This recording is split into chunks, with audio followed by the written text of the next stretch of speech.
오늘 설명드릴 그 내용들은 국정원 정기공채들의 특징들 뭐 이런 것들을 좀 보고 국정원의 조직 구조, 국정원을 선택할 때 고려 사항들, 그 다음에 시험들, 시험을 어떻게 준비하는 것이 체계적으로 준비하는 게 굉장히 유리할 것인지, 그리고 제가 우리 강의 교재로 쓰고 있는 그런 교재들을 좀 설명을 드리도록 하겠습니다.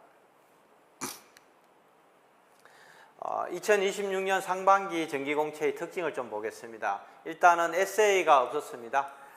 작년부터 없어졌는데 뭐 여러 가지 이유가 있는 것 같습니다. 작년까지도 재작년까지는 에세이가 있으면서 이게 서류 전형에 상당히 중요한 역할들을 차지했었는데, 아마 이게 작년부터 없어진 거는 뭐 여러 가지 너무 에세이가 좀 천편일률적이고 또 변별력도 없고 뭐 이런 얘기들이 좀 있었던 것 같고, 또 일부에서는 에세이를 첨삭하는 비용을 뭐 과도하게 받으면서 이런 뭐 부담도 학생들한테 큰 부담으로도 작용하고, 이런 것들이 하면서 작년부터 그리고 올해 또 상반기 공채에서는 없었습니다. 근데 올해는 처음으로 참고사항이라는 항목을 카테고리를 만들어서 뭐 본인의 자기 뭐 쓰고 싶은 거 뭐든지 써도 좋다, 뭐 쓴다 해서 크게 유리하지 않고 안 쓴다 해서 크게 불리하지 않다, 대신에 쓰든지 말든지 알아서 선택해봐라, 이렇게 얘기했는데, 뭐 제가 개인적으로 생각했을 때는 쓰는 게 좀 유리하지 않았었나, 뭐 제가 학생들한테 그렇게 많이 좀 지도를 했었고요.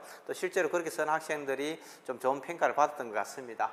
그리고 서류 전형인데 어학 자격증 뭐 이런 것들이 주로 평가합니다. 우리가 최소한 뭐 3개 정도의 자격증을 가지면은 거의 뭐 서류 전형에 많이 통과한다, 이렇게 얘기를 했는데, 뭐 올해도 크게 상반기에도 크게 달라지지 않았다, 이렇게 좀 볼 수 있을 것 같고요.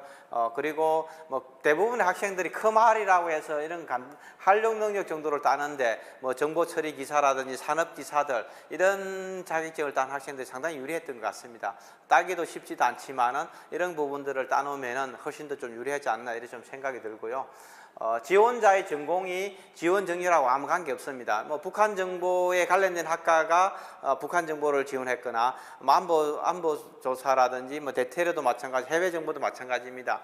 뭐 누구나 어떤 직렬이든 지원하도록 허용했고, 또 실질적으로 제가 합격자들을 보니까 거의 대부분 그런 게 학과가 크게 영향을 미치지 않았다, 이렇게 볼 수 있었을 것 같습니다. 그래서 뭐 서류 전형도 뭐 크게 지난 제가 경험했던 20여 년하고 큰 차이가 없었다, 이렇게 좀 볼 수 있습니다. 그리고 필기 시험은 언어 논리 같은 경우에는 뭐 피셋보다는 조금 긴 편이었고요. 수리력은 기존에 저희가 가르쳤던 뭐 그런 책이라든지 이런 내용들하고 큰 차이 없이 그 과정만 좀 열심히 공부한 학생이면 충분히 풀 수 있는 그런 문제가 많이 나왔었고요. 도행 도식이 굉장히 어려웠다, 이런 얘기를 많이 합니다. 도대체 뭘 묻는지 잘 모르겠다, 또 실제로 공부했던 거하고 좀 전혀 달랐다, 이런 얘기들을 하는데 뭐 어쩔 방법은 없습니다. 어쩔 방법은 없고 뭐 도형 도식이라는 게 유사한 문제를 만들기도 쉽지도 않고, 또 그런 부분들을 완전히 다른 문제들을 계속 출제되는 경향들이 있기 때문에, 그렇다 하더라도 다양한 유형의 도형 도식을 보는 훈련이 되어 있으면은 실제 시험장에 가서 정답을 찾는 데는 그렇게 어렵지 않습니다. 수업 시간에 공부했던 게 100% 동일한 건 나오지 않지만 굉장히 유사한 문제들이 많이 나온다, 이렇게 좀 보시면 좋을 것 같습니다.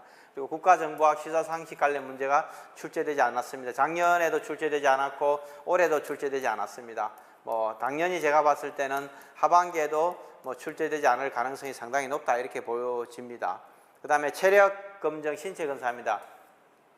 체력 검정도 기준을 공개해서 뭐 나름 현장에서 빡세게 테스트하고 뭐 이런 기록도 하고 이런 부분들이 있었는데, 뭐 기본적으로 일정 이상의 점수를 받은 학생들이 떨어진 경우는 별로 없는 것 같습니다. 우리가 뭐 국정원이 특전사 요원을 뽑는 것도 아니고 UDT라든지 뭐 이런 그런 특수부대 요원들을 뽑는 게 아니기 때문에 체력이 아주 핵심적인 채용 요건이다, 이렇게 볼 수는 없을 것 같습니다. 그래서 일정하게 좀 체력들 가지고 열심히 기본적인 운동을 하는 학생들이라면은 제가 봤을 때는 체력에 떨어질 가능성은 높고, 신체 검사도 마찬가지입니다.